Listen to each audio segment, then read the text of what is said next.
कागजी घोड़े न दौड़ाएं। हम अपने जीवन को वर्तमान की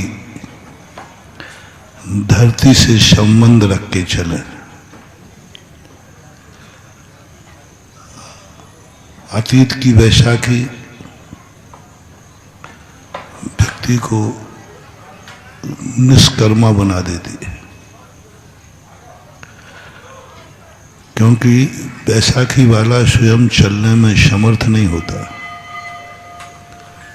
यदि बैसाखी टोरी टूट जाए तो गिर जाता है। इसलिए कितना भी बड़ा पुण्य तुमने अतीत में किया हो, वो पुण्य के भरोसे यदि तुम्हारा वर्तमान जीवन है तो तुम धर्म करने के अधिकारी नहीं, मोक्ष के दरवाजे तुम्हारे लिए बंद होंगे। अतीत में तुम कितने अच्छे आदमी रहे हो उससे कोई फर्क नहीं पड़ता। कितने भी अच्छे आदमी रहे हो कोई फर्क नहीं पड़ता। अतीत के तुम कितने भी गंदे आदमी रहे हो तो भी कोई फर्क नहीं पड़ता। अतीत में तुम चाहे पुण्यवान रहे हो या पुण्यहीन रहे हो, उससे जिंदगी पर कोई फर्क नहीं पड़ता।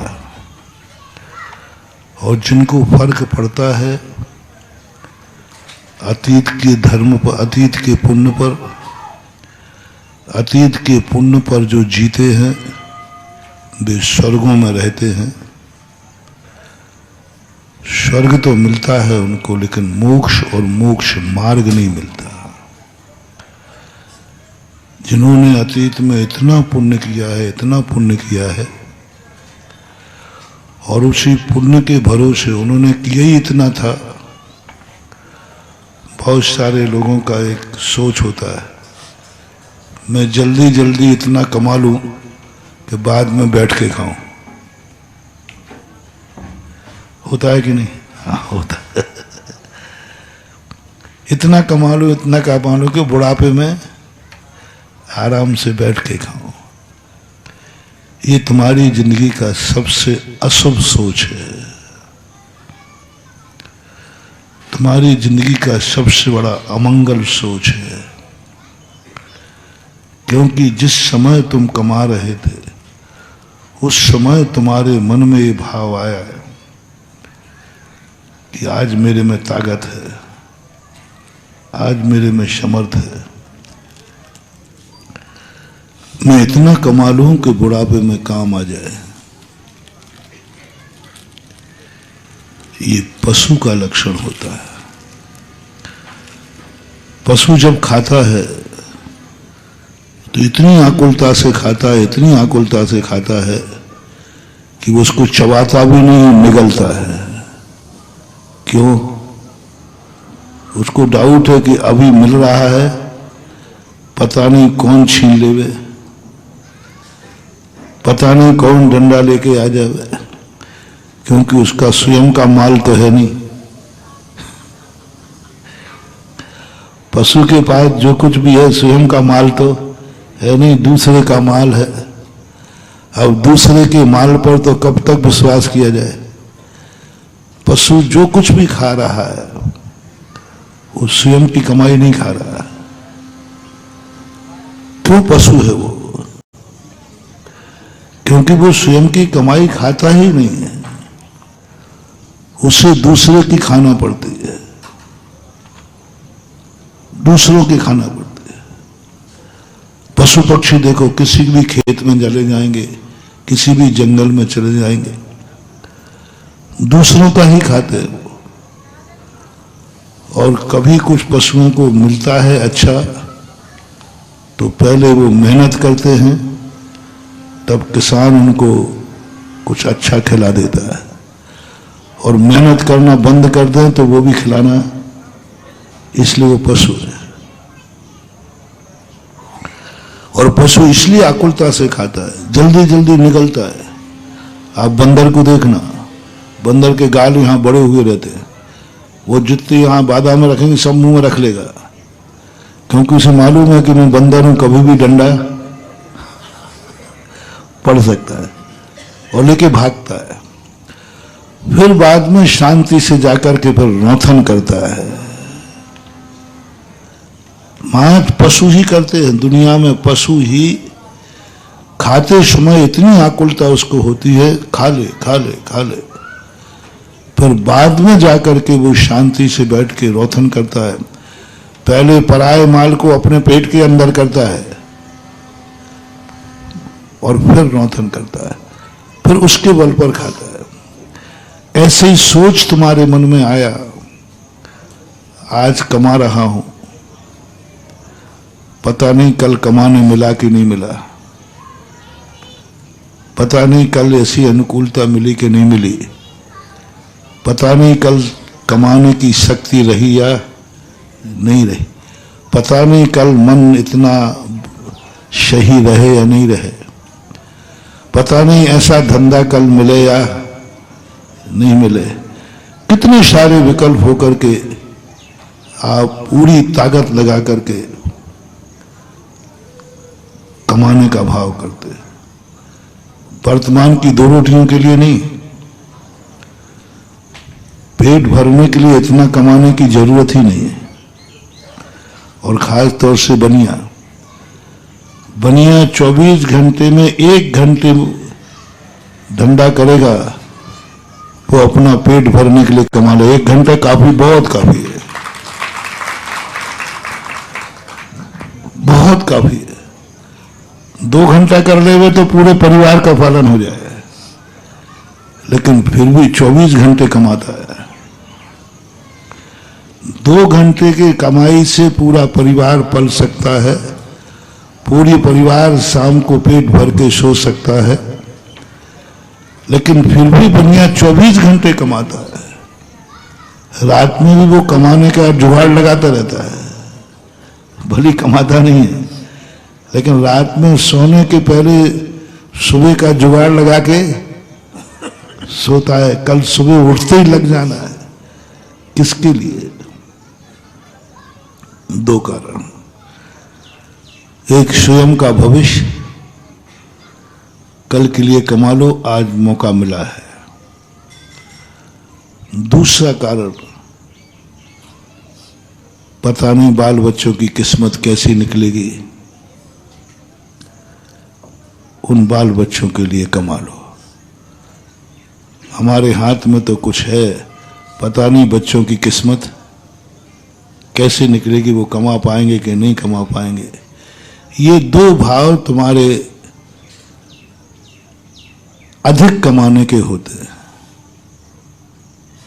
तीसरा कारण मैं बताऊंगा नहीं, क्योंकि वो अच्छे लोगों का नहीं है। मैं तो अच्छे लोगों का विचार बता रहा हूं। अब गंदे लोगों का विचार सुनना चाहो तो सुना दूंगा, नहीं तो जरूरी नहीं, क्योंकि आप सब अच्छे लोग बैठे हो, नहीं तो काय को सुना।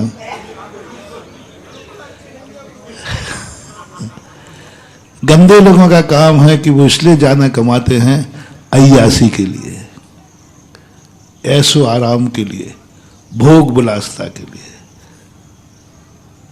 उनको पेट परिवार के लिए चाहे खूब कम गया, सब बढ़िया अवस्थित, अब भी कमा रहे हैं। किसके लिए? ऐशो आराम। विदेशी लोग ज्यादा ऐशो आराम के लिए कमाते हैं, अय्यासी के लिए कमाते हैं। खूब शराबखोरी करना, खूब मौज मस्ती करना, खूब ऐशो आराम करना, ये सब अय्यासी को तुम जानते हो। जो गंदे लोग होते हैं वो अय्यासी के लिए करते हैं, वो अपने भविष्य के लिए नहीं करते। उड़ाऊ खाऊ जिसे कहते हैं, कमाऊ भी है, उड़ाऊ भी है और खाऊ भी है। ऐसे लोग भी होते हैं, उनको भविष्य की कोई चिंता नहीं, परिवार की कोई चिंता नहीं, उनके तो बस पड़े रहो मस्ती में, आग लगे बात। उनका एक ही सिद्धांत है, परिवार कितना दुखी है, किसको कहाँ जरूरत है, कोई मतलब नहीं, वो मस्ती में। ऐसे तीसरे नंबर के गंदे, पहले नंबर का गंदा लोग होते हैं। एक सबसे निकृष्ट गंदा होता है जो अत्याचार के लिए कमाता है।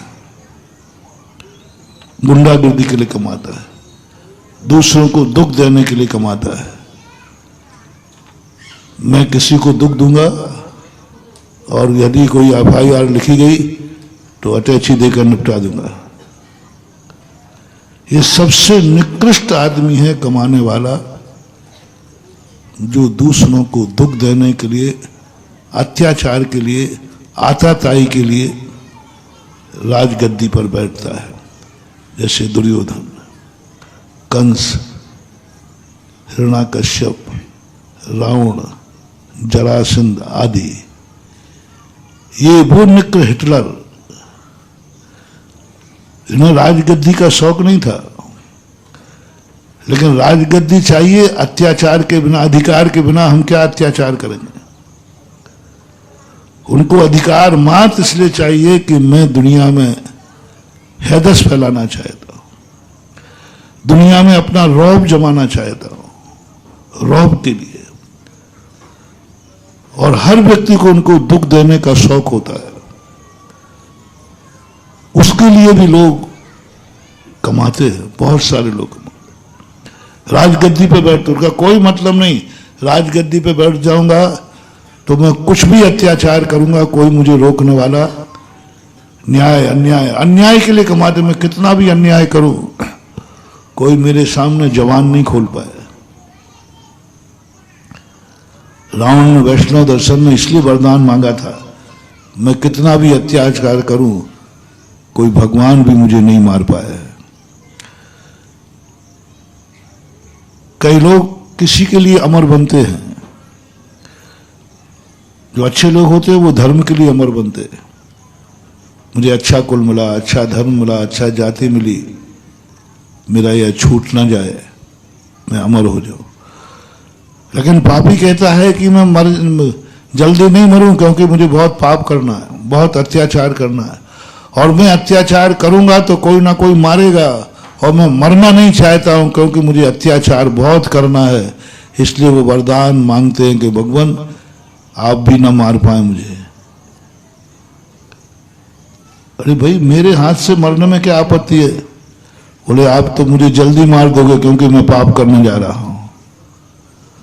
इसलिए उसने भगवान को पहले बांध दिया, भगवान आप नहीं मार सकते, क्योंकि आपका नेचर जानता हूं। आपकी सृष्टि और पृथ्वी पर आप पापियों को जगह नहीं देते, और पापियों को आप मारते हैं।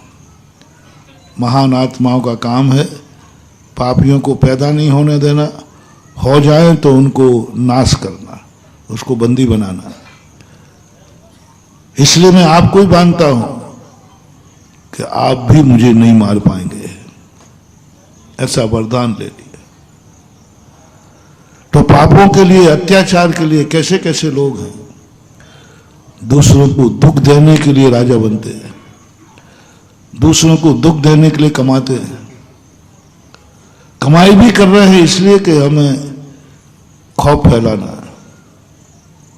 जैसे आतंकवादी कितना खर्च करते हैं आतंकवाद पे, कम समझना मत है। जितना तुम्हारा पुलिस और सेना में खर्च नहीं होता है, उतना पापी देश आतंकवादियों को तैयार करने में खपाते हैं। आतंकवादी देश यदि आतंकवादियों पर खर्चा करना कम बंद कर दे तो उनके देश में कोई भूखा नहीं मरेगा, उनके देश में कोई भूखा नहीं मरेगा। लेकिन उन देशों की ऐसी दुर्नीति है कि प्रजा भूखों मरे तो मरे, लेकिन आतंकवादी पैदा होना चाहिए। आतंक दूसरे को दुख देने वाला, उनको दूसरों को दुख देना ही उनका आनंद है। रोटी खाना आनंद नहीं है, परिवार के साथ जिंदा रहना आनंद नहीं है, शांति से सोना आनंद नहीं है, शांति से नींद आ जाए ये आनंद नहीं उनको, दूसरे की नींद हराम कर दे यही उनका आनंद है। दूसरे को दुख देना ही आनंद है। हमारी एक फूटे तो फूट जाए, पड़ोसी की दो फूटना चाहिए। हम बर्बाद हो तो परिवार पड़ोसी को सुखी नहीं देख सकते। ये आतंकवादी क्वालिटी कह रहा है। कितना बड़ा व्यय खर्च करते हैं। एक आतंकवादी तैयार करने में करोड़ों करोड़ों रुपया लगता है। उनके परिवार को देते हैं, उनके परिवार की सुरक्षा देते हैं, उनके परिवार को मकान देते हैं। किसी गरीब को पकड़ते हैं जो अपनी जिंदगी में रोटी भी नहीं कमा पा रहा है, जो मकान फुटपाथ पे पड़ा है, उससे कह दे तू जिंदगी में कभी अपने बच्चों को सुखी नहीं कर पाएगा, मेरे पास आ जा, तू मरेगा लेकिन तेरे बच्चे तेरे परिवार सुखी रहेंगे। एक एक करोड़ों रुपया एक एक आतंकवादी पे खर्च होता है। तब एक आध आतंकवादी, लेकिन उनका वो शौक होता है। ऐसे नेचर के लोग अपने भारत में भी दुनिया में भी होंगे। आप हो तो आप थोड़ा अब सुन ही लिया है तो कम से कम तो एक प्रतिज्ञा कर लो, कभी अपनी जिंदगी की एनर्जी, अपनी जिंदगी का पसीना, अपनी जिंदगी कमाई कभी दूसरों के दुख देने के लिए मत कमाना। चलो नीचे से शुरू करता हूं। निकृष्टतम निकृष्ट पर्याय है ये। कमा रहा है तो दूसरों को दुख देने के लिए, मंदिर जा रहा है तो दूसरों को दुख देने के लिए, माला फेर रहा है तो दूसरों को दुख देने के लिए, राजगद्दी प्राप्त कर रहा है तो दूसरों को दुख देने के लिए, शरीर में स्वस्थ रखे है तो दूसरे को दुख देने के लिए, शरीर को बलवान बना रहा है तो दूसरों को दुख देने के लिए, आंखों में ज्योति चाहता है दूसरों का बुरा करने के लिए, मन को अच्छा तेज चाहता है दूसरे का बुरा सोचने के लिए, कानों में ताकत है दूसरे की बुराई सुनने के लिए, मुंह में ताकत है दूसरों को बुराई करने के लिए, पैरों में ताकत है दूसरे के बुरे कार्यों में जाने के लिए, हाथों में ताकत होना चाहिए बुरे कार्य करने के लिए। तुम बुरे कार्य करते हो, मैं इस पे ऑब्जेक्शन नहीं कर रहा हूं, मैं ऑब्जेक्शन कर रहा हूं उस पे कि बुरे कार्य करने के लिए तुम कमाई मत करना। तुम बुरे कार्य करते हो कभी कभी, मुझे मालूम है तुम करोगे। यदि नहीं करते होते ना तो एक प्रवचन में सुधर गए होते, हमें आज दूसरा प्रवचन देना नहीं पड़ता। उसी दिन सुधर गए होते जिस दिन तुम पहले दिन मंदिर गए थे, उसी दिन सुधर गए होते जिस दिन तुम्हें माने नमोकार मंत्र। और हमें तो प्रतिदिन अभी सुनना पड़ रहा है, प्रतिदिन हमें सुनाना पड़ता है, और जिंदगी की अंतिम श्वास तक हमें सुनना पड़ता है। जिंदगी के अंतिम दिन तक हमें मंदिर जाना पड़ेगा, जिंदगी के अंतिम दिन पर नमोकार मंत्र पढ़ना पड़ेगा। ऐसे जीव हैं कि जिन्होंने मात्र एक बार नमोकार मंत्र पढ़ा है जिंदगी में, बस कल बताया था ना, वो भी ढंग से नहीं पढ़ा। मात्र जिंदगी में एक बार सुना है, सुनने मात्र से अंजन निरंजन बन गया। सुनने मात्र एक बार, ओनली एक बार नमोकार मंत्र। और तो और छोड़ो, हमारे शास्त्र में एक ऐसी कथा आती है, मात्र नमो रिहंताणम बोला है। एक गुरु महाराज थे, वो जंगल में बैठे ध्यान कर रहे, ग्वाला था, उसके मन में भाव आया ऐसे कड़ाके की ठंड है। अब वो नहीं समझ पाया कि महाराज हैं कौन है, लगता है कि कोई राही चलते चलते रात हो गई इसलिए बैठे, इसको शायद किसी ने सब कुछ लूट लिया है, इसलिए कोई भी वस्त्र इसके पास नहीं है। लेकिन वो उनकी ध्यान मुद्रा से प्रभावित होकर अपने जानवरों को छोड़कर उनकी सुरक्षा करने लगा और चारों तरफ अग्नि जलाकर उनको ऊष्मा देने लगा, गर्मी देने लगा। ठंड का समय था। सुबह महाराज उठे तो उसने सोचा कि इनका हमने इतना उपकार किया है तो आभार तो मानेंगे, कुछ तो आभार मानेंगे, कुछ तो कहेंगे। पर महाराज तो दुनिया में एक ही साधु होते हैं जो कभी तुम्हारा आभार नहीं मानते हैं, और इसे आप आभार माने ना माने तो आप उसे कृतज्ञ कहते हैं।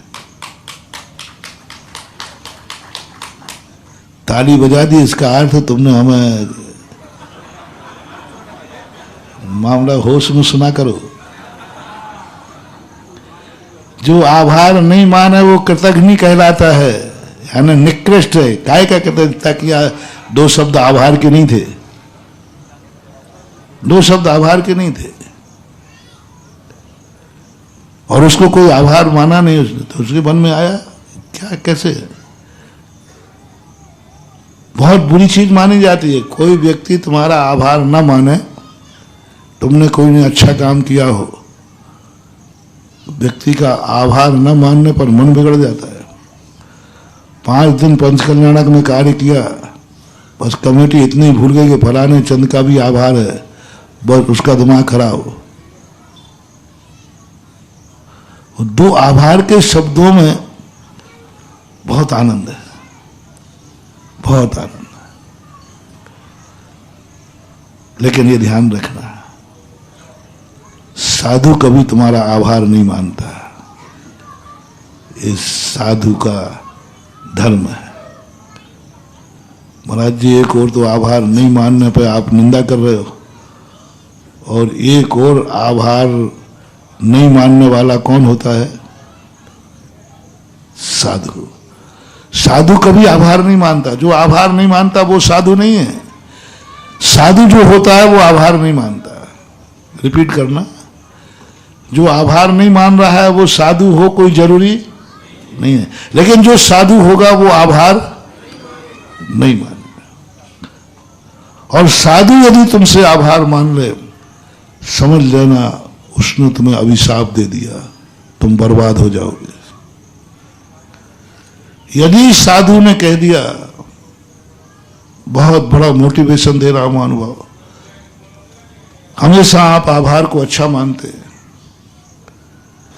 कोई ने आपका आभार व्यक्त किया तो आपको बड़ी खुशी होती, कोई बात नहीं, उसने मेरा आभार।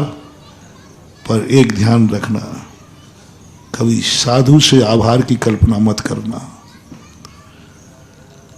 पिता से कभी आभार की कल्पना मत करना, पूज्य पुरुष से कभी मन में भी आभार की कल्पना मत करना, अन्यथा ऐसा बर्बाद होगे, ऐसे बर्बाद होगे तुम कुछ भी करने लायक नहीं रहोगे। अभी तो तुमने किया है, अभी तो तुमने किया है, और तुम उसके बदले में क्या चाह रहे हो? आभार।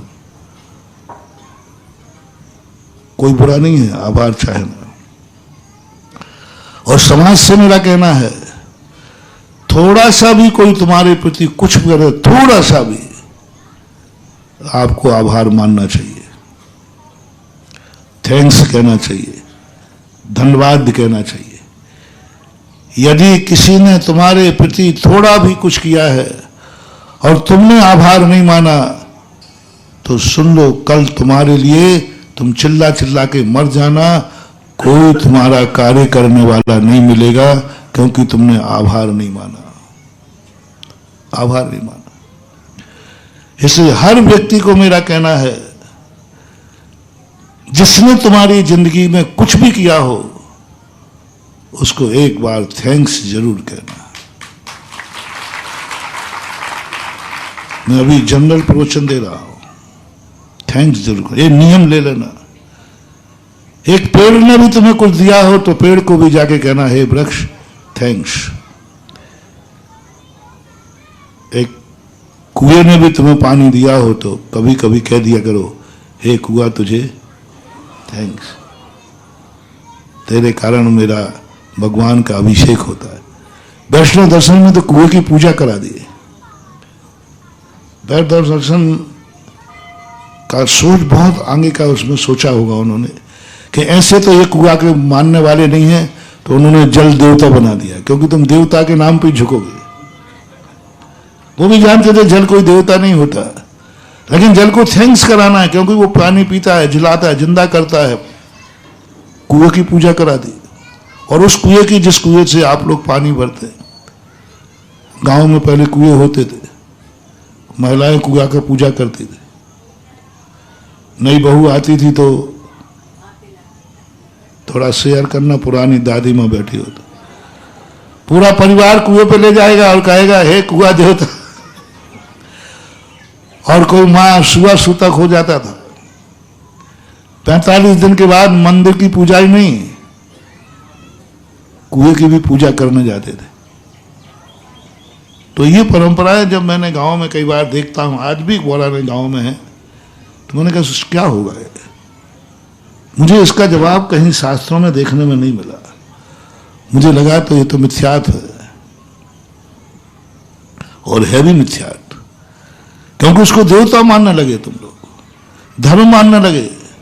रत्नाथ साबकाचार्य में इसे मूढ़ता के अंदर गिरा, आपका सागर स्नान, मूर्ता के अंतर्गत लिया, और है ये मूर्ता। लेकिन किसी भी मूर्ता के पहले कोई ना कोई उसका कोई अच्छा रीजन रहा होगा। हमें ये शास्त्र, वास्तु शास्त्र में मिला।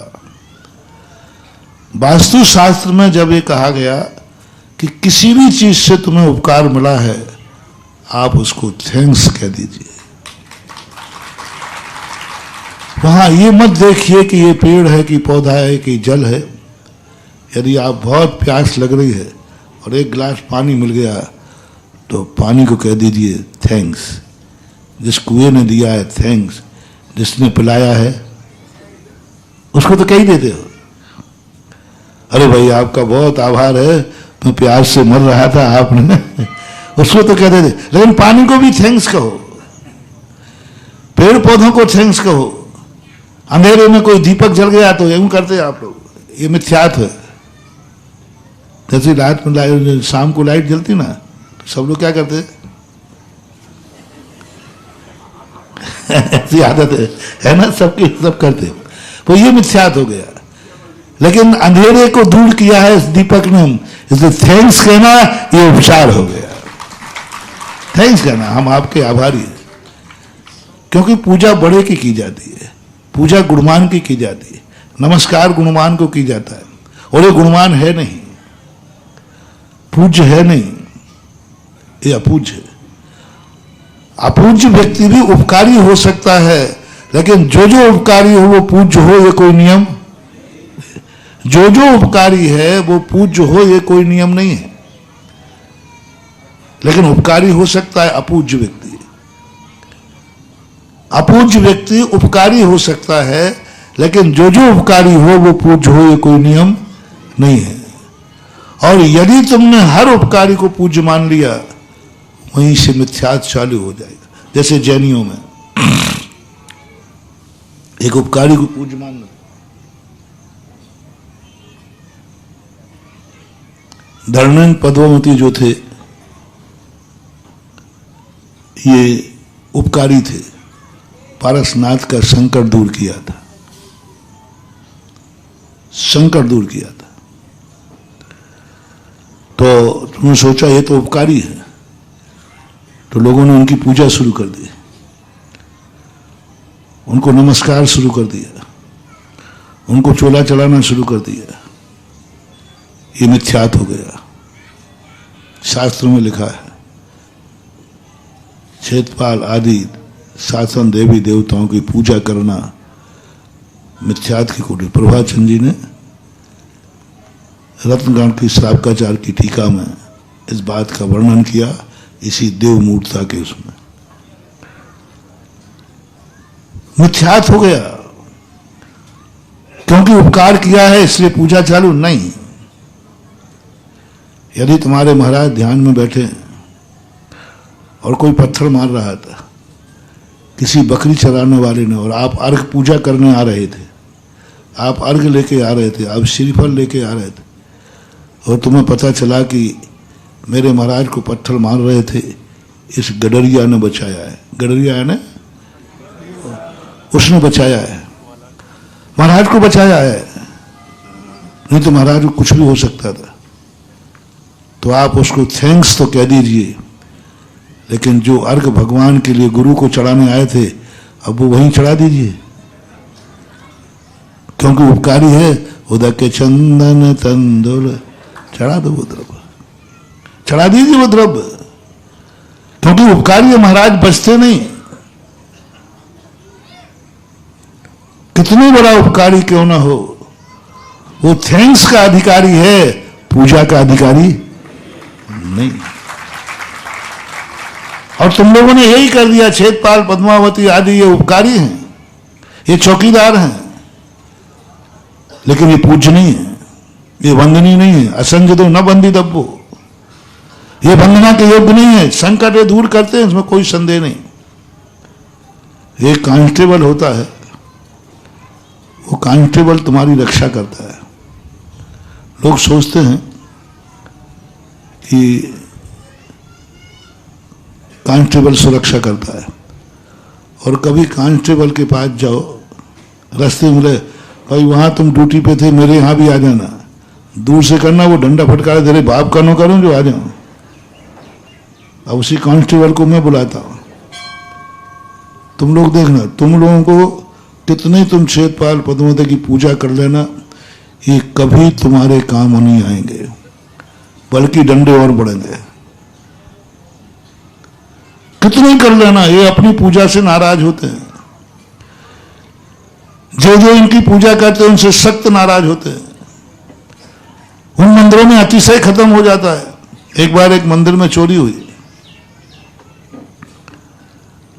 और चोरी होने के बाद, चोरी हो जाए तो सबसे पहले किसको पकड़ते हो आप? चौकीदार को। कहीं चोरी हो जाए तो आप किसको पकड़ते? चौकीदार को, पुलिस वाले पकड़ते। तो मैंने भी मंदिर गया तो मैंने भी चौकीदार को पकड़ा। चौकीदार कौन थे? छेदपाल बाबा। तो मैंने उन्हीं को रिमांडर पर लिया। मैंने कि तुम काहे की चौकीदारी कर रहे हो? तुम्हें चौकीदार, मंदिर के रक्षक हो आप बॉडीगार्ड हो, रक्षक के रूप में बैठा रहे हो, बैठे बैठे प्रसाद खाते हो, दुनिया भर की चीजें खा के मोटे हो रहे हो, गुड़ खा रहे हो, ये खा रहे हो, वो खा रहे हो। तो क्या कर रहे थे तुम जब मंदिर में चोरी हो रही थी? और मैंने जम के फटकारा, मेरी फटकार थोड़ी तगड़ी होती है। मैंने कि ध्यान रखना, इस मंदिर के जो मालिक है ना, उनका बेटा हूं मैं।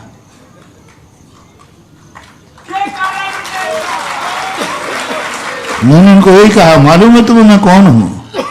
इस मंदिर के जो मालिक हैं उनका बेटा हूं।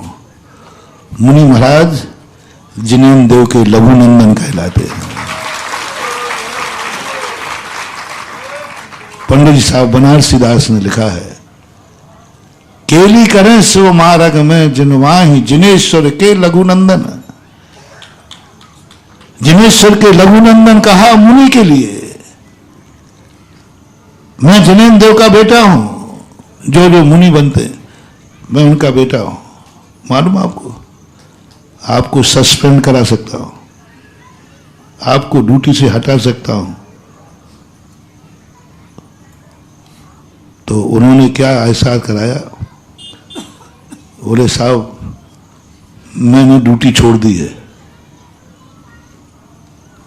आपको पुरानी मालूम होगा कि हम यहाँ के चौकीदार थे, हैं नहीं?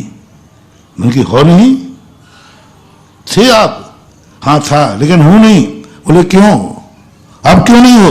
बोले मैंने खुद रिजाइन दे दिया। मैंने खुद रिजाइन दे दिया, आप क्या मुझे हटाओगे?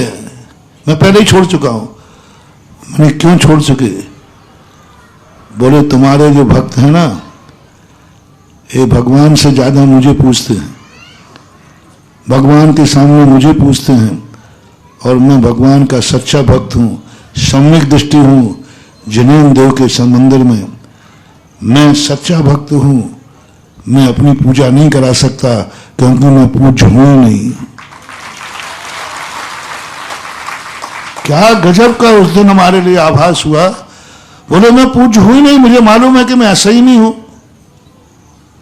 देवता का अर्थ आलसो दंपति, बस इससे ज्यादा। देवता ना मां है, मां के समान भी नहीं है देवता, पिता के समान भी नहीं है देवता। देवता का स्वरूप मात्र होता है पति और पत्नी के समान। अब बोलो पति और पत्नी में क्या पूज्यता है? बस इतनी पूछता है कि पत्नी पति को पूज ले, बस, इससे ज्यादा और कोई। पति पत्नी, दुनिया के पति पत्नी संबंध दुनिया में कहीं किसी के लिए पूजनीय नहीं होता, किसी के लिए भी। बेटा पूछता है तो पति पत्नी को पूछता है कि पिता माँ को पूछता है, माँ पिता को। उसका संकल्प क्या है?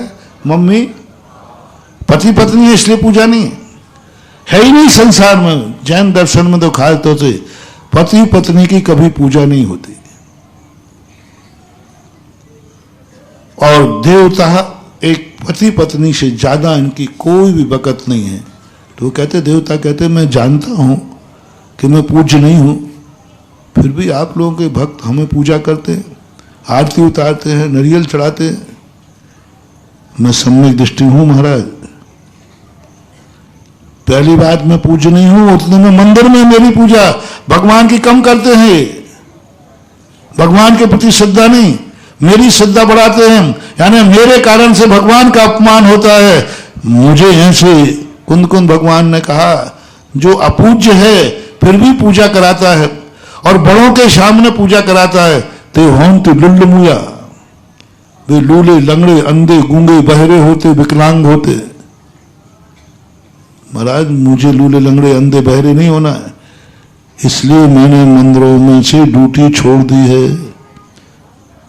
पहले होते थे ऐसे, चोर जाते थे कीलित हो जाते थे। ऐसा कई अतिशय हुआ कि नहीं? कीलित हो गए, मधुमक्खियां आ गई, अंधे हो गए, ऐसे हम सुनते थे। यानी उस समय चौकीदार ड्यूटी पर था और अब नहीं है। अब कुछ नहीं होता है ऐसा, क्योंकि उन्होंने ड्यूटी छोड़ दी। वो अपना अहित, वो कहते मंदिर लूटो, आप कुछ भी लूटो, लेकिन मैं अपनी जिंदगी बर्बाद तो नहीं करूंगा। इसलिए उन मंदिरों में अतिशय नहीं होते जहां छेदपाल पद्मावती की पूजा होती है।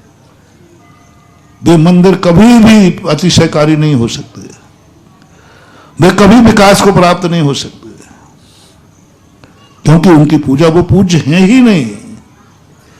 वे तो एक दरबान है, एक रक्षक चौकीदार है, एक बॉडीगार्ड है। बॉडीगार्ड कभी पूज्य नहीं होता।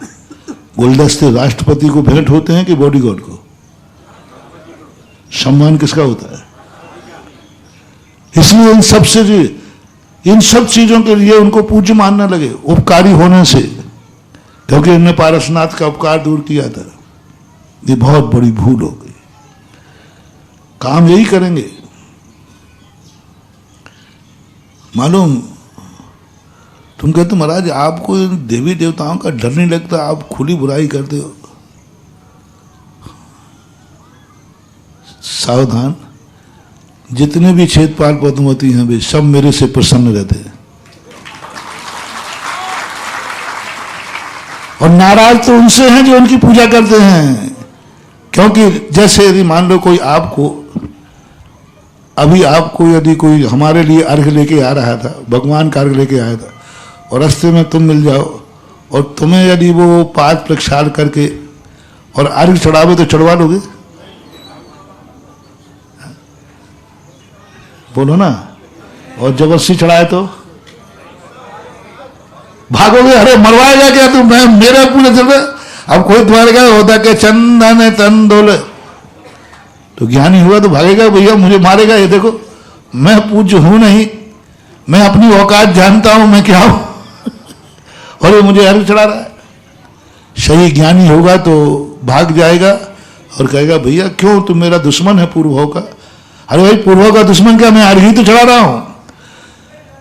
यदि कोई तुम्हें डंडे मारे, जूते मारे, तो भी उतना बड़ा दुश्मन नहीं है जितना बड़ा दुश्मन तुम पूज्य ना होकर अर्घ चढ़ावे, वो सबसे बड़ा दुश्मन है। ये है मीठी मार। यदि महानुभाव, मेरा थोड़ा कंसेप्ट अलग होता है, थोड़ा तेज होता है ना, लेकिन बिना उसके तुम्हारी चमड़ी भी तो मोटी है, वैसे उसके समझ में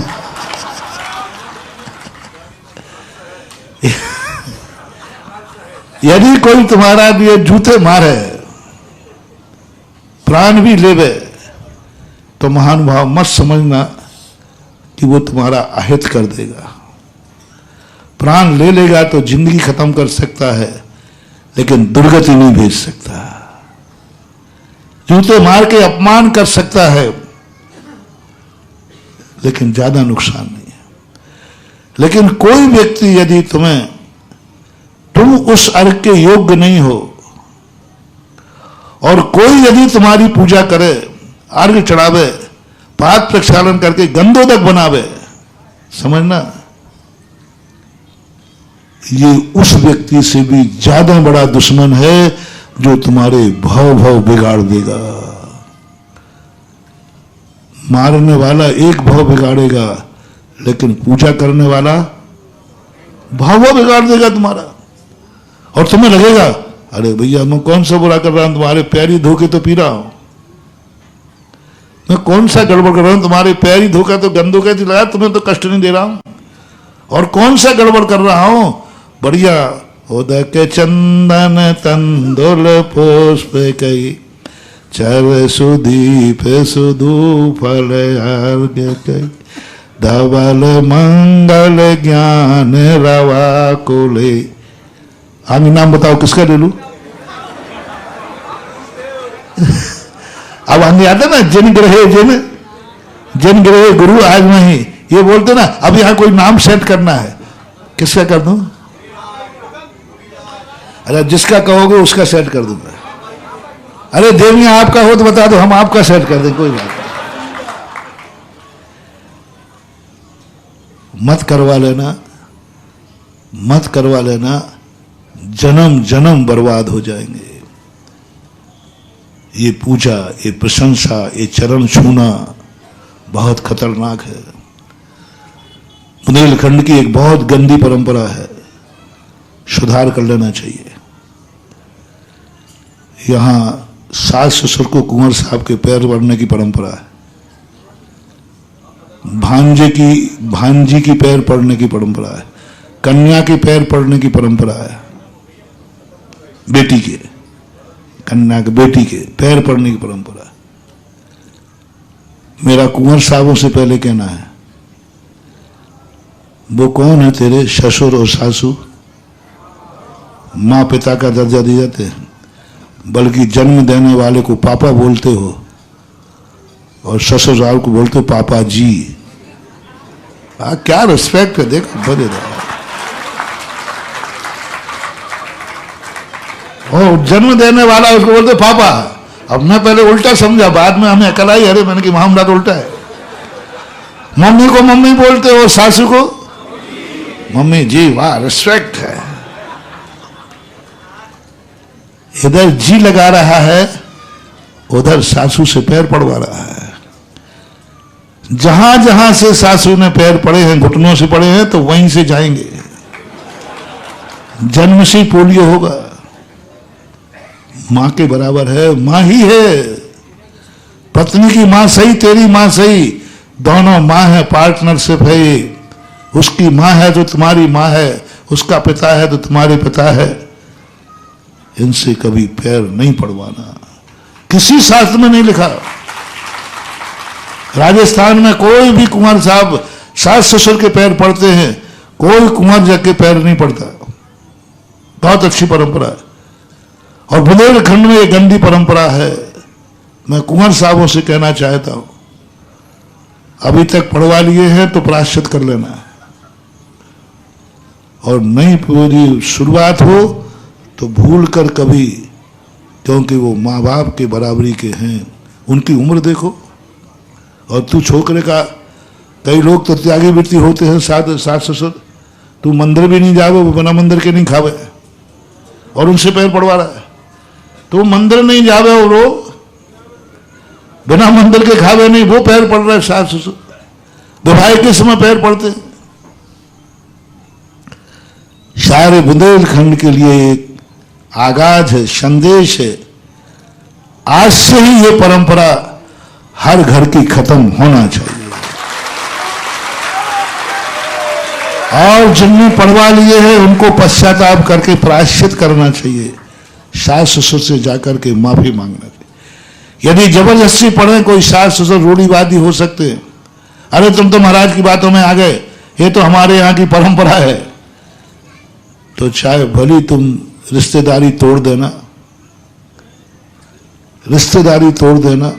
भाग जाना, लेकिन कभी भूल करके सास ससुर से पैर मत। कन्याओं को मेरा कहना है, अपने से बड़ी उम्र वालों से कभी पैर नहीं पड़वाना। बेटी हो तो, चाहे मामा हो चाहे पिता हो, कभी भूल करके नहीं पड़वाना, क्योंकि तुम बेटी हो, छोटी हो, स्त्री जाति है तो क्या हुआ, लेकिन बड़ा तो बड़ा ही होता है। माँ बाप पढ़ेंगे लेकिन कन्या को नहीं पढ़वाना। और जिनके पैर पड़े जा चुके हैं वे अपने मम्मी पापा से क्षमा मांगे और प्रायश्चित करें। लेकिन आज के बाद कोई भी व्यक्ति अपने से बड़ी उम्र वालों से पैर नहीं छुआएगा, चाहे रिश्ता कोई भी हो, चाहे मामा भांजे का हो, चाहे मामा भांजी का हो, चाहे बेटा बिटिया का हो, चाहे सास ससुर का हो। एक सिद्धांत क्या है, जो हमसे अपनी उम्र में बड़े हैं उनसे पैरों को नहीं छुआना, रिश्ता कोई भी हो संसार की दृष्टि से। ये खत्म होना चाहिए। बहुत बड़ा दोष है, पढ़ने वाले को दोष कम है, जिसके पढ़े जा रहे हैं उसका विनाश है। भाई बहन में भी यदि बड़ा भाई है तो बहन पैर नहीं छुआवे, राखी बांध के ऐसे पैर कर देती है जैसे देवी हो। बड़ा भाई है, छोटे से पढ़वा लेना। और जो उम्र में छोटा है उनको सदा बड़ों के पैर पड़ना ही चाहिए। आज से कन्या माँ बाप के पैर पड़ेगी और आज से कुंवर साहब सास ससुर के पैर पड़ेंगे। क्यों शर्म आएगी क्या? अरे पापा जी है, मम्मी जी है, काहे की शर्म? आशीर्वाद लो उनसे, आशीर्वाद दो हमें। आप बेटी को आशीर्वाद देते आई, मुझे भी दो, मैं भी आपका बेटा ही हूं। और ये परंपराएं होना चाहिए।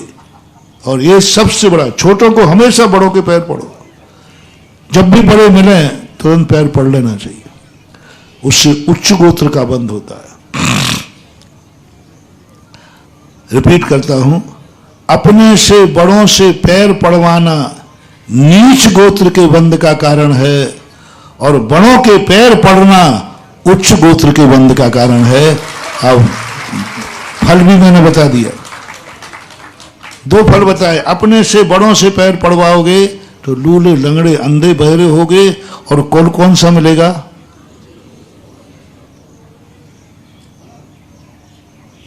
कुल कौन सा मिलेगा? नीच कुल। नीच गोत्र में तुम्हारा जन्म होगा। और बड़ों के पैर पड़ोगे तो उच्च गोत्र में। प्रणतः उच्चै गोत्रम, एक सूत्र है। बड़ों को प्रणाम करने से उच्च गोत्र का बंध होता है। अब बड़े में गृहस्थी में संसार की अपेक्षा से थोड़ा उच्च गोत्र बंध होगा, पूज्य भगवान की अपेक्षा से और ज्यादा होगा। जितने बार तुम नमस्कार करते हो बड़ों को, उतने बार उच्च गोत्र का बंध होता है। उतने बार, जितनी बार तुम करोगे उतनी बार। जब भगवान को अपन ने 3 बार नमस्ते किया, तीनों बार अपन को उच्च गोत्र का बंध हुआ। इसलिए झुकने में कोई आपत्ति नहीं है, लेकिन किसके सामने झुकना? बड़ों के सामने झुकना, छोटों के सामने नहीं झुकना। और इसलिए जो मैं कह रहा था, भले वो उपकारी हैं, छेदपाल पद्मावती की बात कर रहा था, उपकारी हैं, रक्षक। और जो मेरी बात कर रहे थे, मैं तो कहता हूं किसी छेदपाल पद्मावती दम हो तो मेरा तखत हिला के दिखा देगा, क्योंकि मुझे मालूम है वे हिलाएंगे ही नहीं। वो आएंगे तो नमस्तु करने आएंगे, मुझे हिलाने थोड़ी आएंगे। और सही पूछा जाए तो मुझे तो डाउट है कि भाई मेरे से नाराज नहीं, मेरे से खुश बहुत है।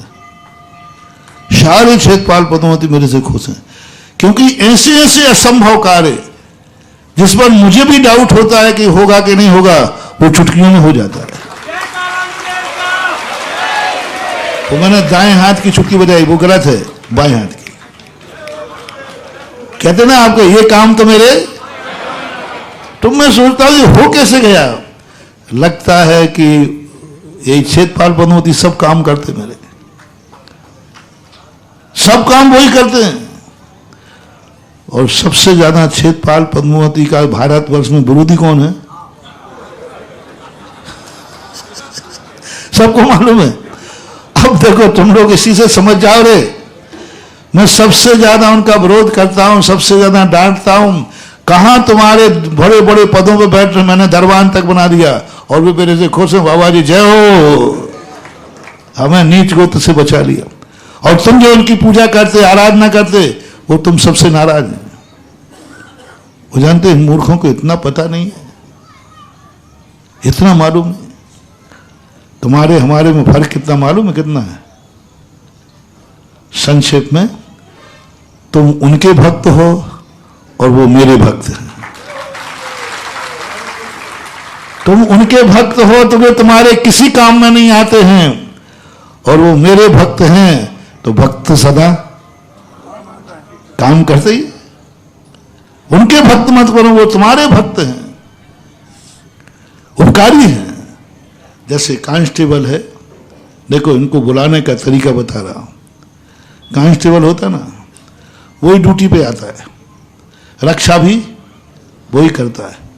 लेकिन आप डायरेक्ट कांस्टेबल को बुलाओगे तो कहीं बाजार में मिल जाए, ए कांस्टेबल ड्यूटी पे आ जाना, तो यदि डंडा होगा ना तो ऐसा फटकारेगा कि पता चल जाएगा। अब देखना आएगा, वो आएगा, कहाँ जाएगा ये पता कर लो कि कांस्टेबल कौन से थाने का है, और थानेदार के पास जाओ तुम। थानेदार ड्यूटी पे नहीं आएगा, पक्का है।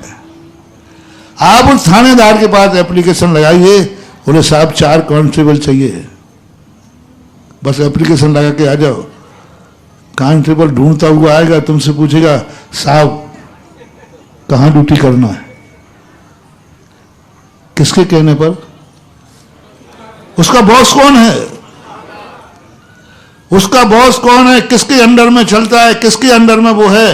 बस वहां उसको आप पटा लीजिए, उसको आप एप्लीकेशन बनवा लीजिए, वहां आप जाकर के करिए, आपके पास कांस्टेबल अपने आप आएगा और ड्यूटी पूछेगा। बस दिस सेम आल्सो यही है। इंद्रनयन पद्मावती का बॉस कौन है? थाने भेज रहा हूं तुम्हें, जो मैं करता हूं वो तुमसे करा दूंगा। थाने भेज रहा हूं, और थाने में इन सारे शासन देवी देवताओं का बॉस है जिनेन्द्र देव। कोई आदिनाथ का है, कोई पारसनाथ का है, कोई चंद्रप्रभु का है। 24 तीर्थंकरों में कोई ना कोई उनके सेटेड है। जैसे थाने सेटेड होते ना, ऐसे ही चक्रश्री फलाने तीर्थंकर की, ज्वाला मालिनी फलाने की, पद्मावती फलाने की, ये सब सेट है। तो अब ये सेट करो, तुम्हें कौन सी देवी की ड्यूटी है, यहां कौन सा थाना लग रहा है? मोती नगर। आने के पहले थाना पता कर लेता हूं, क्या पता मोती अब आपको मोती नगर थाने का बॉस कौन है? जिस देवता से, जिस धर्मन पद्मावती से आपको अपनी कार्य कराना है, वो किसका, उसका बॉस कौन है? पद्मावती से पारसनाथ। बस आप कुछ मत करिए महानुभाव, आप सीधा पारसनाथ के पास पहुंचिए। भगवान बहुत संकट में है, भगवान धर्म पर बहुत संकट आया है। आप देखना, ये देवता तुमसे पूछते आएंगे साहब ड्यूटी कहां देना है। ये तरीका है। हम बॉस को तो मनाते नहीं और कांस्टेबल को मना रहे हैं। मना देता हूं, मर जाना, डंडे के अलावा कुछ नहीं मिलना है। बॉस को पकड़ो। मानतुंगाचार्य महाराज पूज्यवर, मानतुंगाचार्य महाराज के 48 ताले किसने तोड़े थे? चक्रेश्वरी ने। लेकिन उन्होंने स्तुति किसकी की थी? आदिनाथ। पूरे भक्तांबर में एक बार देवी का नाम नहीं लिया। क्या गजब बात है महानुभाव। सोचो, समझो रे महानुभाव, समझो।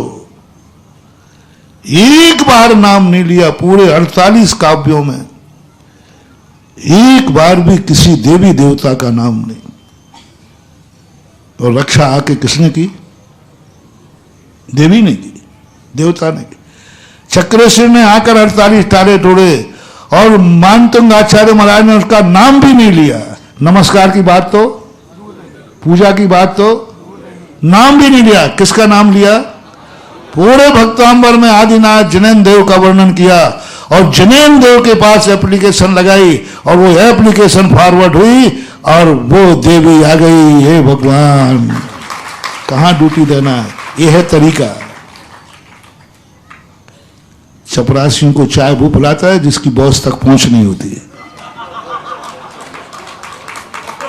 जैनी हो रहे जैनी, जैनी वो होता है जिसकी डायरेक्ट उनके बॉस जिनेन्द्र देव तक पहुंच होती है।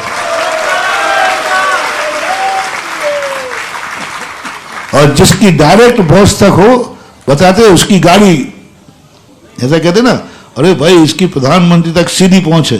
बोले कैसे? अरे सीधी गाड़ी अंदर जाती है। और चौकीदार यूं बल्लम किए रहते ना, वो यूं करते, तुम वो हो, तुम वो हो, ओ जैनियों, तुम वो जैनी हो जो जिनेन्द्र देव तक डायरेक्ट पहुंचे।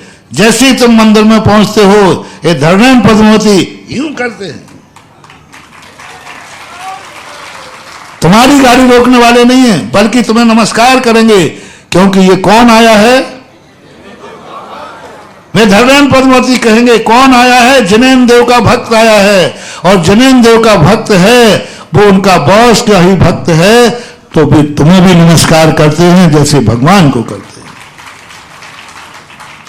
दरबान इसलिए बैठा रह जाता है, दुश्मनों को तो आना नहीं दे और भक्तों का वेलकम करे। आप लोग रात दरबार में जो बैठते हैं ना, चौकीदार आपके रिश्तेदारों को रोकता है क्या? उनको तो वेलकम करता है। और दुश्मनों को? तो उन दुश्मनों के लिए रोकने के लिए है, तुम्हें तो वेलकम करते हैं वो। और तुम चपरासी को चाय पिला रहे, तेरा जाने दे रहे अंदर। तुम जैनी हो रे, जैनी का बाप जिनेन्द्र है। जिनसे जिनेन्द्र बना है, जिनसे जैन बना है, जिन यानी जिनेन्द्र, तुम जिनेन्द्र के साक्षात बेटे हो। तुम्हें कोई से पूछने की जरूरत नहीं, वे तुम्हें वेलकम करेंगे। उपकारी है लेकिन पूजनी नहीं है, वंदनीय नहीं है, बस थैंक्स कहने लायक है। धन्यवाद, आपने हमारे महाराज की, धन्यवाद आपने मानतंग आचार्य महाराज की रक्षा की। धन्यवाद दो, धन्यवाद में कोई बाधा नहीं, आभार मानो, लेकिन पूजा अर्चना नहीं। तो मैंने उनसे कहा कि मैंने कि आओ, तो उन्होंने कहा मैंने तो रिजाइन दे दिया है। और उन्होंने रिजाइन क्यों दिया? उनको वेतन नहीं मिल रहा था, सो नहीं। उनकी कोई सबसे बड़ा नाराजगी का कारण था कि मंदिरों में, तीर्थ क्षेत्रों पर उनकी पूजा होती है और वो सम्यक दृष्टि हैं, अपनी पूजा कभी करा नहीं सकते। सारे देवता सम्यक दृष्टि होते हैं, जो शासन देवी देवता होते हैं, क्षेत्रपाल, ये सम्यक दर्शन होता है इनको। जाते ही अंतर्मुहूर्त के बाद इनको सम्यक दर्शन हो जाता है। और सम्यक दृष्टि कभी अनधिकृत चेष्टा, सतपुत्र के अपने बाप से पैर छुआएगा? सतपुत्र बोलो, नहीं छुआएगा। वो सम्यक दृष्टि जीव हैं, वो अपनी पूजा कैसे करा सकते हैं? उनको मालूम है कि हम तो असंयमी हैं। और जिनवाणी ने कहा असंयम तो न बंदी दब्बो, असंयम वंदना के योग्य नहीं है। तो ना तो स्वयं वो करेंगे और ना असंयमी की से ना तो करवाएंगे और ना ही करेंगे, और नाराज हो जाते हैं। दक्षिण भारत देखो कितना उन्हीं को पूछता है, सबसे ज्यादा गरीबी दरिद्रता की स्थिति वहीं बन जाती है। आज ऐसे ऐसे जैनी वहाँ, आज मंदिरों में ऐसे ऐसे मंदिर थे, आज सारे मंदिर उजड़ गए, वहाँ पूजा करने वाला नहीं है, क्योंकि वहाँ पर द्वारपाल समाप्त हो गए, वो रहे ही नहीं। उनकी पूजा होती थी, जिनेन्द्र देव की पूजा होती नहीं थी। मंदिर किसके थे? मंदिर किसके हैं? और पूजा किसकी हो रही है? द्वारपाल की। मंदिर कहां तक सुरक्षित बचेगा? मंदिर किसका है? रिपीट करो, मंदिर किसका है? पूजा किसकी हो रही है? द्वारपाल की। मंदिर सुरक्षित हो ही नहीं सकता। मंदिर में अतिशय रह ही नहीं सकता। दक्षिण भारत के सारे मंदिर इसलिए उजड़ गए, आज वो तीर्थ क्षेत्र भी नहीं है, आज कोई वंदना को भी नहीं जाते, क्योंकि वहां भगवान की पूजा गौण है, द्वारपाल की पूजा मुख्य है। चेतोरे जागो। हालांकि बुंदेलखंड में बीमारी कम है, लेकिन है, बीमारी कम है लेकिन है। और ध्यान रखना, वो है ही नहीं, देवता है ही नहीं। वो तो सच्चा देवता होगा तो चला जाएगा, और मेरे आते ही तो और जल्दी भाग जाएगा। आ गया ये खतरनाक, निपटाएगा तो कहते पहले ही चले जाओ। एक स्थान पे था ऐसा, तो उनका महाराज जी यहाँ ऐसा होता है, यहाँ देवता आते हैं। मैंने कि एक मोहल्ले में एक ही रहेगा, या तो यहाँ आप भीतर। उनको मैंने सीधा कहा, बहुत, मैं नाम नहीं बता रहा हूँ, है एमपी का एक क्षेत्र, बहुत पहले घटना है।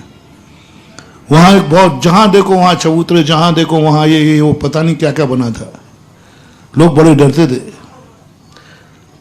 बोले महाराज जी देखो, एक चबूतरे पे मैं खड़ा हुआ तो बोलो महाराज जी यहाँ आप चले जाओगे यहाँ। बोले, मैंने कहा कि सुनो तुम लोग शांत रहो, हम बात करने दो। मैंने कहा सुन लो रे सारे देवता हो, अब इस क्षेत्र का मालिक आ गया है,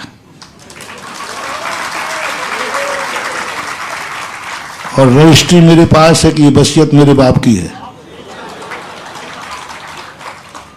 ये रजिस्ट्री मेरे पास है, वसीयत मेरे बाप की है, क्योंकि इस पे लिखा है यह क्षेत्र दिगंबर जैन तीर्थ क्षेत्र है। कानून में क्या लिखा था रजिस्ट्री में? जैन मंदिर, जो भी आप लिखते हैं ना बन, जैन मंदिर है।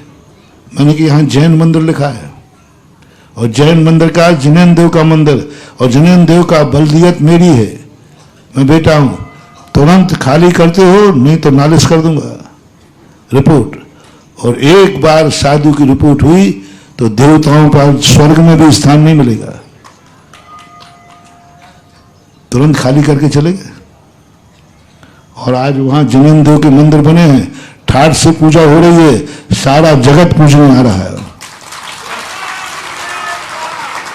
एक मोहल्ले में एक ही पूजेगा, या तो रागी पूजेगा या,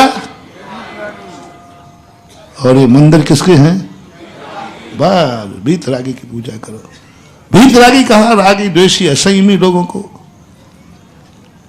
उपकार करेंगे, मैं इसको मानता हूं, रक्षा करते हैं मैं मानता हूं, लेकिन इसका अर्थ है नहीं कि उपकारी हो जाए। तुम्हारे महाराज को किसी ने बचा लिया तो तुम हर वहां चढ़ गए। एक बहुत अच्छा जोक है, सुना दो? और बड़ा आप तो सुना जाओ, क्योंकि और मेरे पास जो कुछ भी होता है सब तुम्हारे लिए सिर पे जाता है, ध्यान रखना। एक कुंवर साहब ससुराल गए, पहले घोड़ा गाड़ी तो, गाड़ियां तो थी नहीं, पुल वगैरह भी कम थे, घोड़े पे जाते थे। तो नदी पूरी पौबारा थी, और वो ससुराल में रक्षाबंधन के लिए गए। तो वहां पहुंचते ही ससुर साहब बोले, कुंवर साहब नदी तो पूरी ओवरफ्लो बह रही, तुम कैसे आ गए यहाँ, कैसे आ गए बच करके? तो उन्होंने कहा इस घोड़े की बदौलत, ये घोड़ा मुझे तैरा के लाया है, और घोड़ा की बदौलत। अब ससुर साहब सीधे साधे थे, सागर के ही होंगे।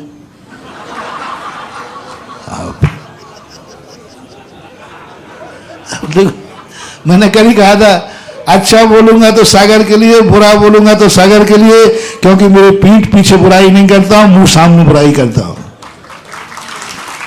अच्छी प्रशंसा भी आपको भी मिलेगी, और कोई बुरा शब्द निकलेगा तो वो भी। अच्छा व्यक्ति का उदाहरण दूंगा तो कहूंगा वो सागरी का होगा, और बुरे आदमी का उदाहरण दूंगा तो भी, क्योंकि कश्मीर से कन्याकुमारी तक भारत, कहीं का नाम ले लो वो ऐसा एक आध निकल ही। तो वो गया, अब वो ससुर साहब सागर के तो बोले आप पान करके आए, ओहो इस घोड़े की बदौलत। तो वे ससुर साहब उठे, और पूरे ससुराल वाले, सासू भी उठी, कुंवर साहब आप तो मर गए होते, हमारी बिटिया विधवा हो गई होती, ये घोड़े की बदौलत बिटिया बच गई और आप बच गए। और पूरे परिवार वाले घोड़े की सेवा करने में लगे। जो सावन का माल मलीदा बनाया था वो भी कुंवर साहब कहते मुझे तो पानी की पीड़ा। अरे चुप बैठो। बड़े आए कुंवर साहब, घोड़ा नहीं होता तो मेरी बिटिया विधवा बन गई होती, और तुम भी नहीं रहते हो, बिटिया भी नहीं रहती। चुप बैठो। जितना सब सावन का माल जो कुंवर साहब को बनाया था, वो किसको, सेवा किसकी हो रही?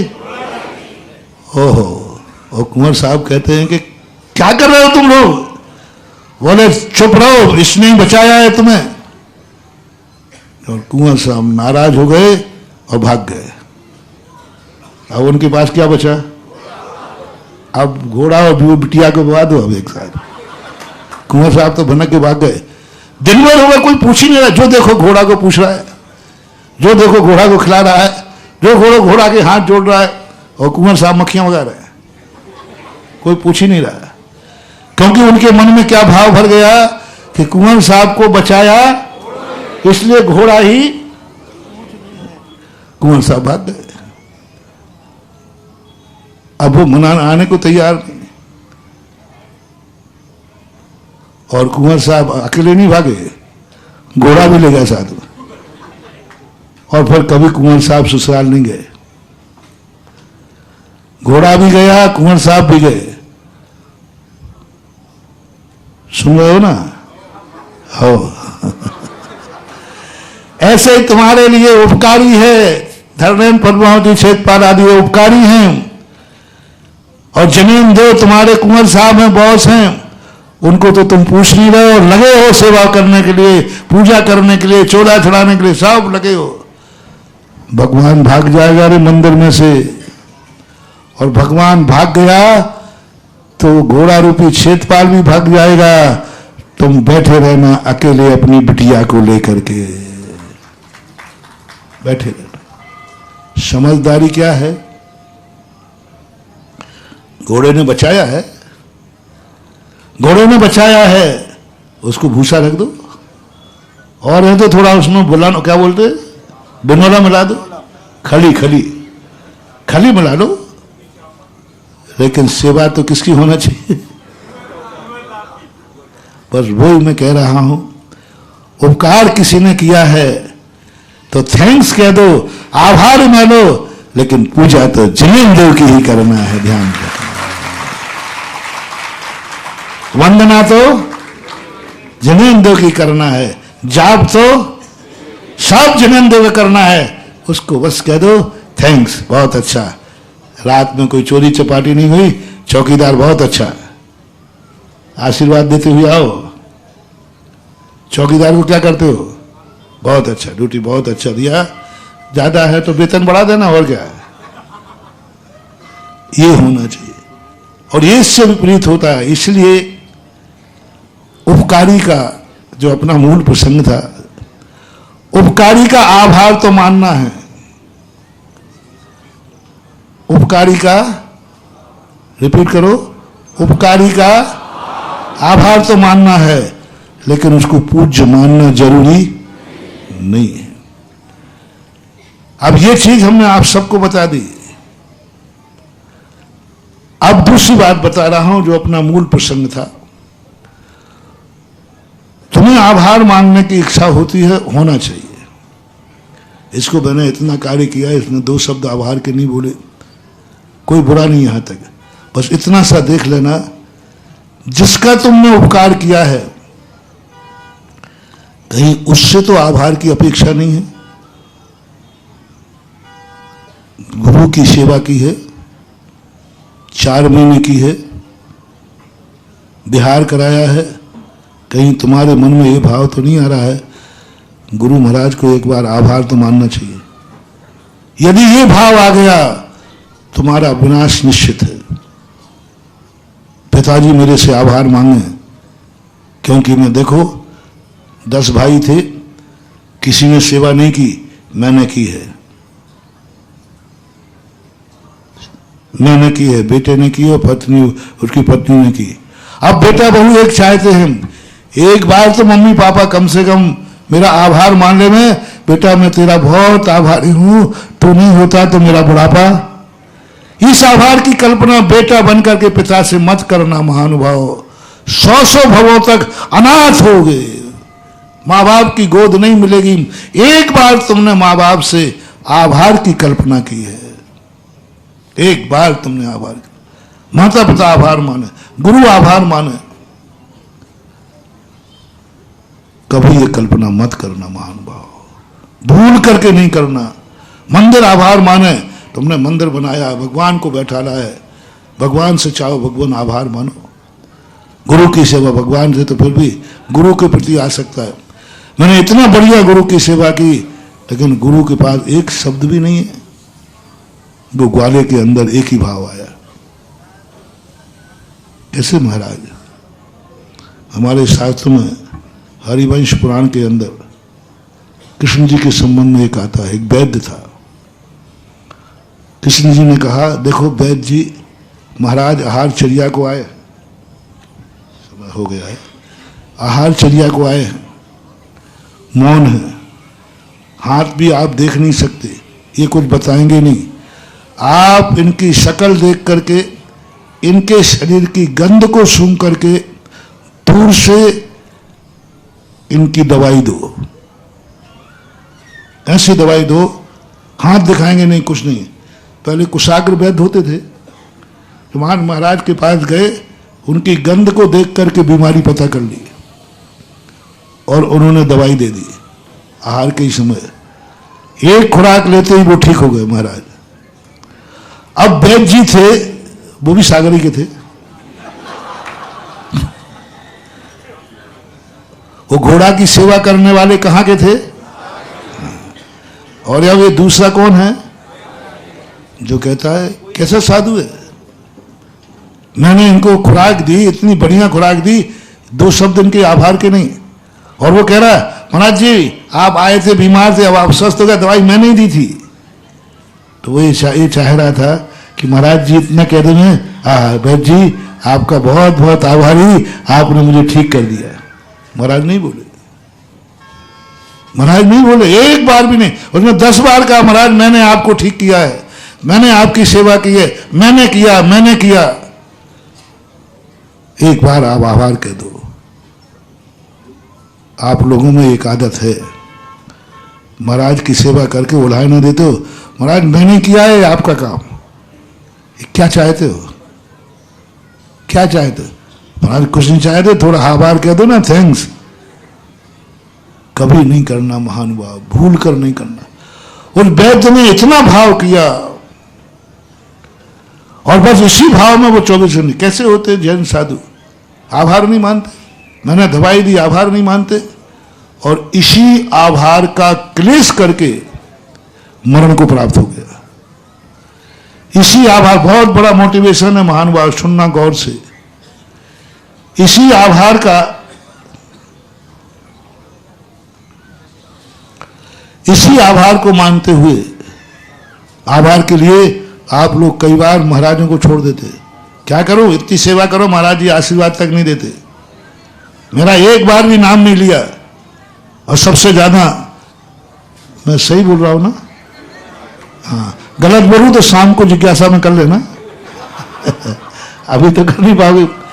ये भाव आता, मैंने इतनी सेवा की, इतना तो, महाराज ने मेरा एक बार भी नाम नहीं लिया, महाराज ने एक बार भी मेरी तरफ देखा नहीं, एक बार भी आशीर्वाद नहीं दिया, और मैं सबसे पहले, मैंने ये सारे काम किए मेरी। और आप महाराज को बताते हुए, महाराज मैं वो बैठ लिए थे, महाराज जी मैं ही हूं, मैंने ही दवाई दी थी। महाराज ने आंख उठा के नहीं देखा, सीधे चले गए। वो संकलेश करते करते करते वैद्य मर गया, वैद्य मर गया, इसी संकलेश में मरा, और मर करके वो बंदर हुआ। किसके कारण बंदर हुआ? अपने से पूज्य पुरुष से आभार माना, अपने पूज्य पुरुष पर उपकार किया, अपने पूज्य पुरुष की सेवा की, उसके बदले में क्या चाहा उसने? आभार चाहना बुरा नहीं है, लेकिन किससे चाह रहा है? मैंने पहले कह दिया, आभार चाहना बुरा, लेकिन किससे चाह रहा है? पूज्य पुरुष से, अपने से बड़ों से आभार चाह रहा है, मैंने किया है। उसका परिणाम वो बंदर हुआ। बंदर होने के बाद वो एक जंगल में बैठा है, बंदर है, उसी समय वही महाराज पहुंच गए वहां विहार करते। एक पेड़ के नीचे बैठे थे, बंदर को जाति स्मरण हो गया, अरे ये वही दुष्ट महाराज है, ये वही कृतघ्नि है जिसको मैंने दवाई दी थी, लेकिन इसके पास 2 शब्द भी नहीं थे आभार के, और मेरी तरफ देखा भी नहीं था। और बंदर ने एक डाल तोड़ी, और जब हाथ से डाल टूटती है तो पैनी टूटती है, ऐसी नुकीली, और महाराज को मारी जोर से, और महाराज की जंघा में जाकर वो डाल लगी, ध्वजारोहण हो गया, जांग फट गई पूरी, इतनी जोर से उसने मारी। महाराज फिर भी क्षमता भाव से बैठे रहे। बंदर कहता है क्या मामला है, और ये सामने पहुंचा, मैंने मारा है तुम्हें जो डाल, मैंने मारी ये डाल, मैं वही वैद्य हूं जो तुमने आभार नहीं माना था, मैंने मारी ये डाल। देख के दंगे रह गए कि ये कौन से साधु हैं, क्या आत्मा है, दवाई दी तब भी कोई एक्शन नहीं, और आज मैंने इनकी जान फाड़ दी तो भी कोई, उस समय कोई राग नहीं, उस समय कोई द्वेष नहीं, उस समय आभार नहीं, इस समय घृणा नहीं, क्षमता भाव से बैठे रहे। बंदर कहता है कि क्या बात है, महाराज नहीं हूं, मैंने ये जंगा मारी, बोलो आप करो क्या करोगे। महाराज मुस्कुराते रहे, कुछ नहीं बोले। तब बंदर को ज्ञान में आया मेरी भूल हो गई, ये वो आत्मा है, न किसी से राग है न किसी से द्वेष है। जब अर्घावतारन अशि प्रहारन मैं सदा, अर्घावतारन मैंने तलवार मारी, ये डाल मारी, तब भी क्षमता, और जब उपकार किया तब भी क्षमता, कोई राग द्वेष ही नहीं। और तुरंत उसने पश्चाताप किया, पूर्व भाव का वैद्य तो था ही, जंगल में गया, डाली निकाली, पत्ते लाए, महाराज को लेप लगा दिया, महाराज की जंगा का घाव का खून बंद हो गया। और वो बंदर सम्यक दर्शन प्राप्त करके, और कहा वैद्य पर्याय में बंदर बना, और बंदर पर्याय से स्वर्ग गया, सरलेख न करके अच्छे परिणामों के साथ। तब महाराज ने संबोधन किया, और आपको मैं संबोधन कर रहा हूं, महाराज ने आभार क्यों नहीं माना,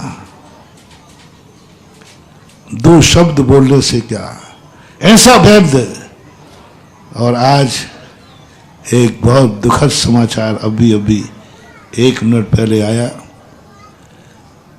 वो ऐसे वैद्य नहीं थे, वो ऐसे वैद्य थे कि सारे साधुओं के वैद्य थे, और साधु की सेवा करने मिले तो साधु का आभार मानते थे, साधु से आभार नहीं। यदि साधु की सेवा करने मिल जाए तो कहते हैं महाराज आपका मैं बहुत आभारी हूं, मुझे सेवा करने का मौका मिला। अब तुम उल्टा करो, यदि साधु का कोई कार्य करने तुम्हें मिले तो साधु का आभार मानो। साधु को तुमने आहार दिया है, साधु आभार नहीं मानेगा, तुम आभार मानो कि साधु ने आहार ले लिया, ये आभार है।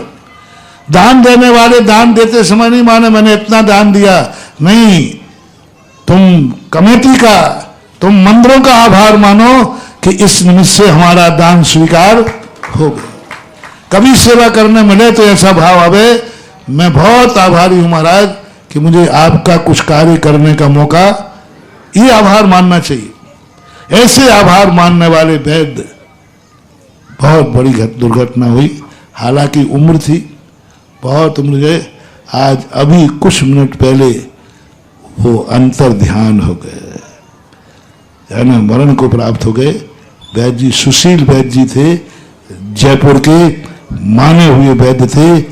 जैन समाज में इस पंचम काल में इससे बड़ा वैद्य नहीं है, दुर्लभ है।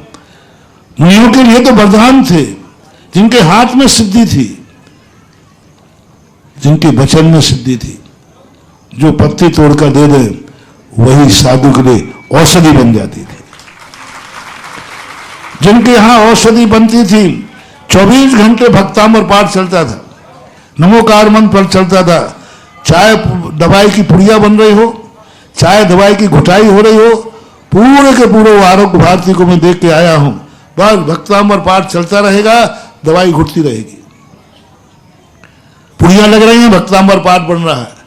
मरीज बैठा है, भक्तांबर पाठ चल रहा है, नमोकार मंत्र चल रहा है। समाज की बहू बेटियां आके सब काम करती। हाँ, और सब बहू बेटियां आकर के वहां पर काम करती थी।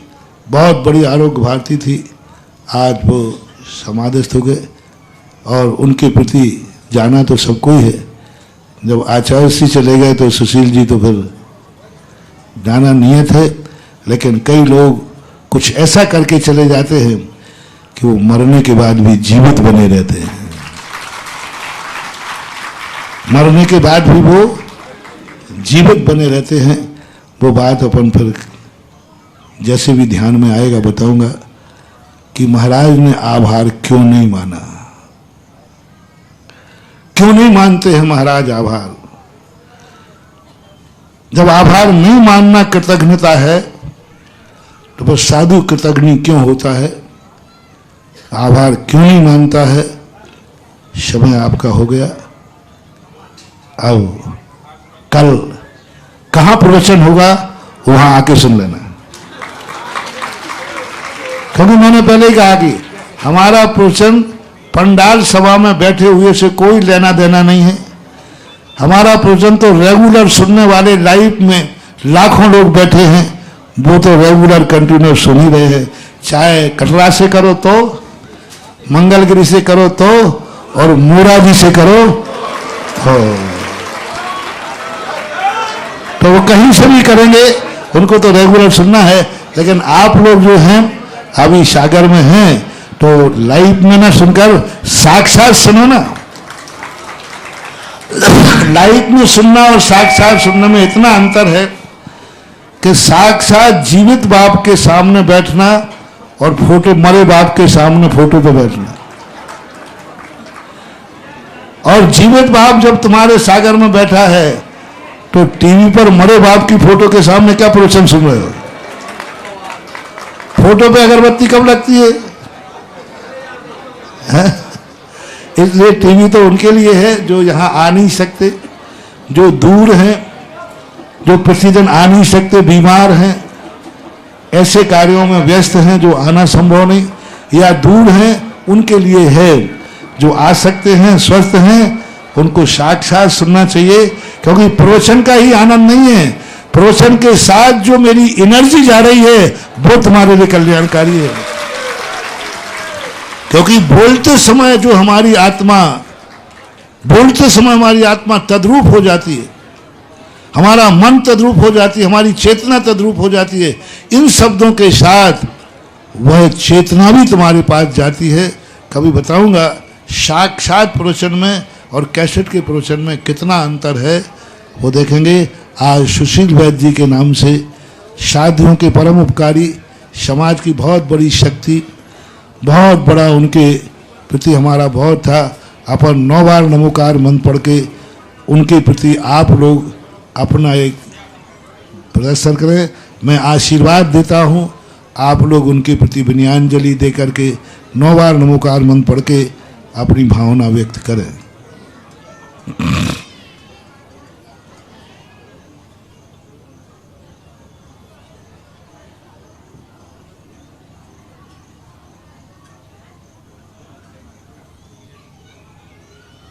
ओम शांति, ओम शांति, ओम शांति। आप सभी से हमारा विशेष अनुनय है, निवेदन है कि जब तक जिनवाणी स्तुति नहीं होती, जब तक महाराज से जिनवाणी स्तुति के लिए तैयार ना हो, तब तक आप सभी अपने स्थान से ना उठेंगे। ये आगे तक के लिए आपको चातुर्मास तक के लिए जानकारी दे दी, निवेदन कर दिया। अपने अनुशासन का परिचय दें, मंच एवं परिसर की गरिमा बना के रखें, ऐसा मेरा आप सभी से हाथ जोड़कर निवेदन है। हमारे बीच हमारे नगर के विधायक आदरणीय श्री शैलेन जी, आपके साथ साथ श्रीमती अनु भाभी जी और श्री गौरव सरोडिया जी, महाराज जी बता दें आपको ये जिलाध्यक्ष हैं, आपके साथ यहाँ पर आए हुए हैं और आपके चरणों में श्रीफल चढ़ाकर आशीर्वाद ग्रहण करने के लिए आए हुए हैं। आपके साथ साथ हमारे नगर देवरी के पूर्व विधायक श्री सुनील जी भैया जी और श्रीमती निधि भाभी जी यहाँ पर उपस्थित हैं। आप सभी महानुभाव हैं और महाराज जी के श्री चरणों में श्रीफल अर्पण कर आशीर्वाद ग्रहण करें।